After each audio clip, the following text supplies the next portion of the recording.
Right. Hello, everybody. My name is Chowdhry, and I will be presenting the findings of Trench 164. Trench 164 is part of the Blemmyan Berenike necropolis and excavated as part of the systematic excavations with the aim to understand the local mortuary customs. So part of 164 was first revealed in the 2023 season when 159 was being excavated. And that revealed part of the southern wall of the structure in it. The geophysical prospection revealed the anomaly wasn't too clear, and so it was only confirmed with the further excavations in 2024 that there was indeed a structure. And so this is the primary layout of the structure that was identified in the 2024 season. As mentioned in other presentations, generally the opening or the main entrance is facing east towards the port or the city. The general interpretation or phasing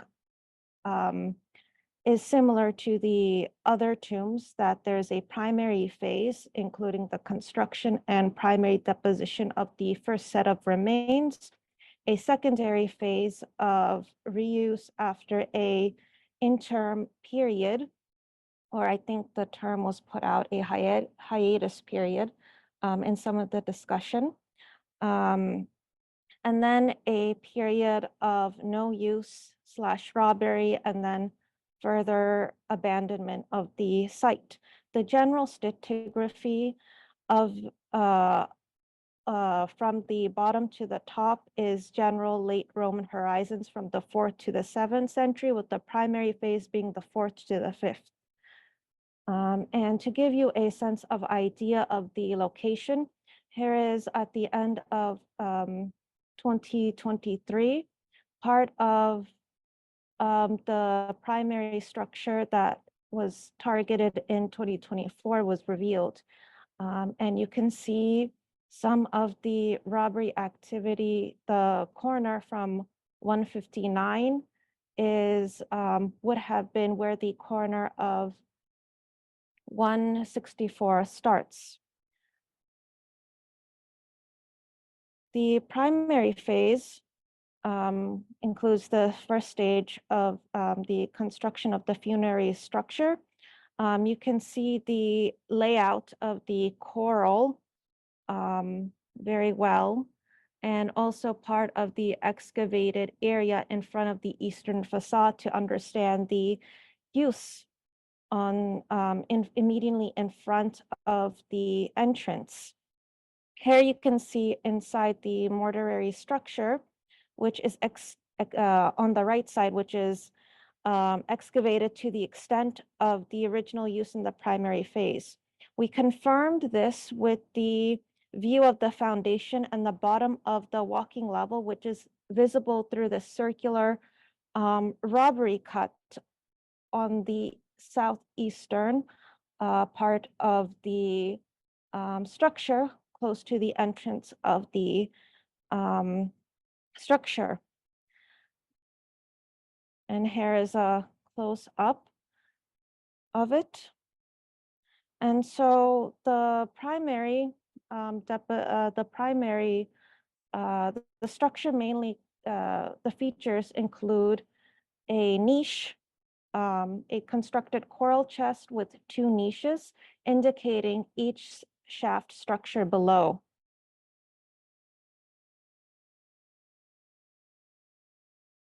And the southern compartment the southern compartment shaft is deeper, approximately 80 centimeters, with a stone slab base, and is about 65 by 88 centimeters in length. And the deeper, this is the deepest part of the shaft. And the second one, the northern compartment, is about 72 centimeters deep from the walking level to the bottom of the deepest ashlar block at the end of the structure, marked by a foundation fill, which is 72 centimeters by 92 in length. And in the image on the right, you can see part of the foundation fill is excavated to reveal the full extent and sterile soil below.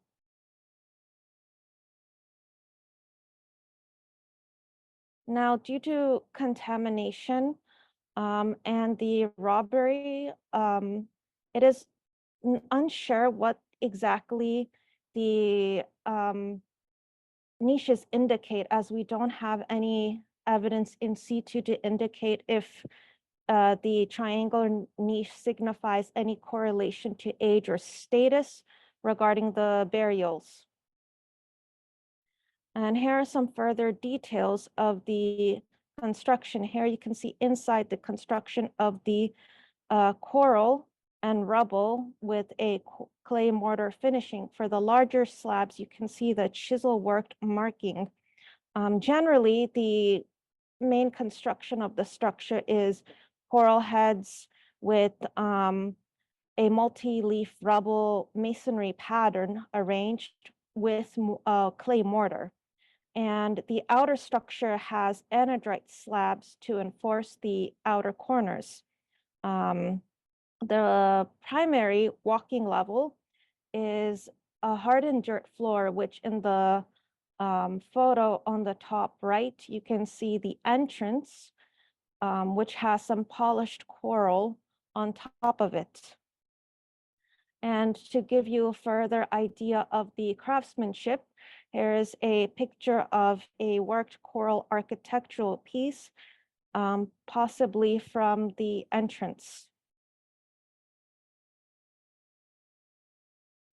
And the secondary deposition of remains and this reuse period includes the offerings scattered across inside the structure and outside as well. There's variation in stratigraphic depth during the secondary phasing, this reuse period. Artifacts are laid on a sand after a period of unuse. And here are some further details of the ritual objects associated with the secondary deposition phase. Objects suspended in the soil above the walking level were indicative of ritual practices after a long period of burial. And some of these still had, like the incense burner, it still has the charcoal, indicating some sort of ritual practice after a period of burial. Due to contamination, it's hard to tell what came from where in the stratigraphy, but in general, the abandonment period and the secondary deposition was mixed in stratigraphy. And here's a sample of some of the artifacts we found to scale.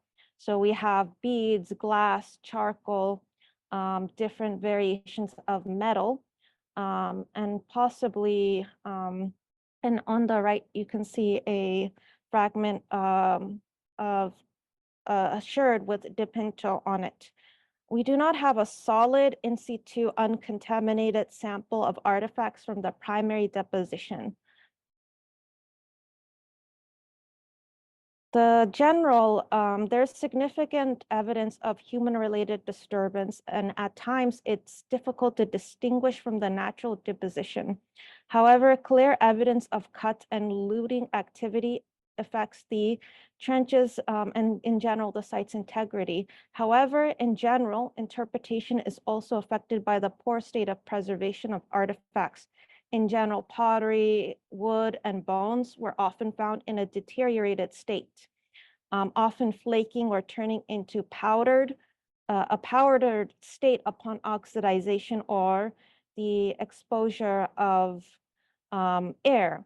And so sometimes the only recording that happened was a photograph with the shape of the object. So on the right side, you can see some bone in very poor state.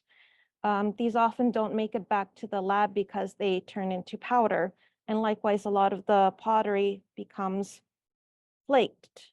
So this also affected the integrity of the artifacts as well. In the first photo, here is a picture of possibly the robbery activity. And so in this pile, right outside where the chest that possibly contained the original human remains was thrown out as we started getting human teeth with commingled remains with both human and animal scattered outside the chest. And also part of the southern part of this coral chest was also dismantled a little bit. And the flooring in the southeastern corner is also missing as the looting activity digs deep into the sterile soil. It wasn't just commingled animal and human remains, but also adult and subadult.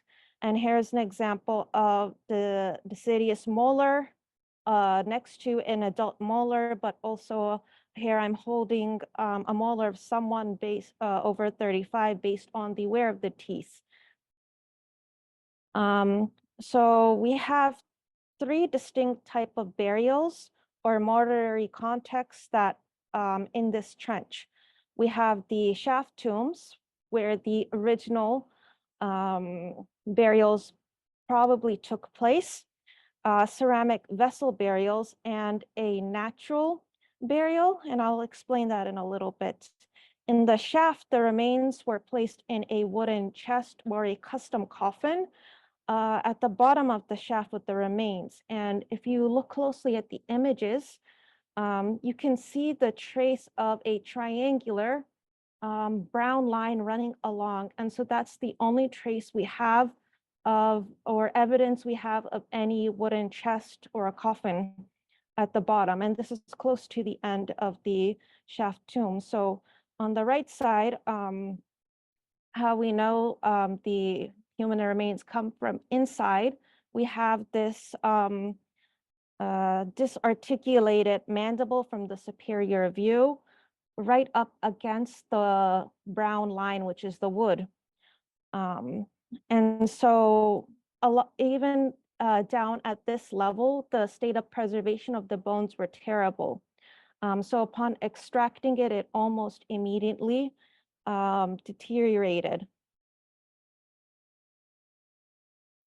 And then we had mortuary vessels. So on the left side, the orange X, the amphora, this was found in 2023 by Susanna, and this was found higher in the stratigraphy, but below the salination layer that generally encompasses the tomb areas,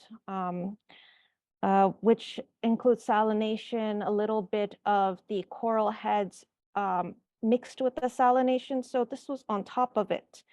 And there are subadult remains found in this. And on the other side, towards the eastern facade of the trench, there also was a vessel with a with human subadult fetus, so perinatal remains. So originally, regarding the kula, we didn't know that it contained human remains. Originally, it was thought to be an offering placed outside the entrance, as that has occurred in some of the other tombs. And only it was at the end of the season when Ola had sifted the pot and we removed it for the final photos. We found perinatal remains, fish bones, a possible turtle scale glass fragment, a little bit of charcoal, very teeny amount, some wood pottery sherds from a different vessel, including two later Roman amphora sherds and two jug sherds.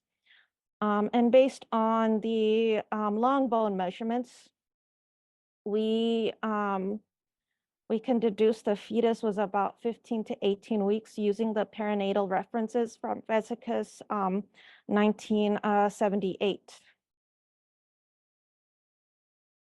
So our only in situ burials were in the secondary deposition layer of the subadults laid on the eastern facade of each side.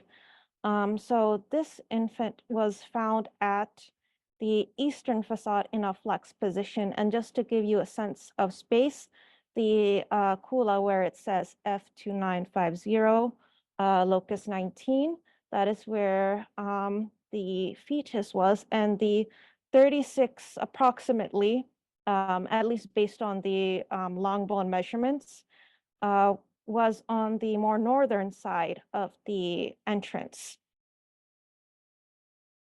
And so this infant was not laid on any wood, nothing. It was just in a natural state, placed on top of the soil. There were no artifacts immediately above it. Below it, there are only pottery sherds around it, but not enough in a vicinity that we can associate it with this burial. So it is unclear as to if there's any sort of ritual associated with this.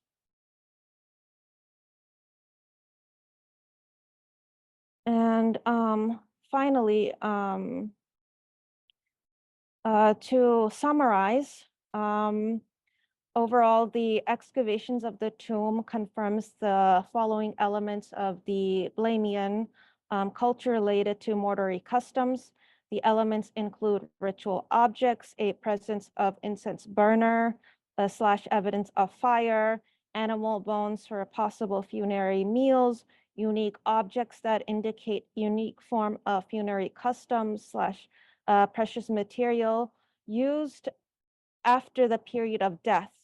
And regarding the use of funerary space, we do not have enough evidence to conclude if there were exclusive spaces for subadults versus infants versus adults. And this is due to the looting activity. For now, we can just make observations that at least in this trench, the infants were outside the tomb area, and the subadults, meaning the kids and the adults, were inside the space. But keeping in mind that the looting and natural deposition affects the integrity of the area. And that concludes my short presentation. I tried not to repeat anything that was previously said because a lot of the elements are very similar.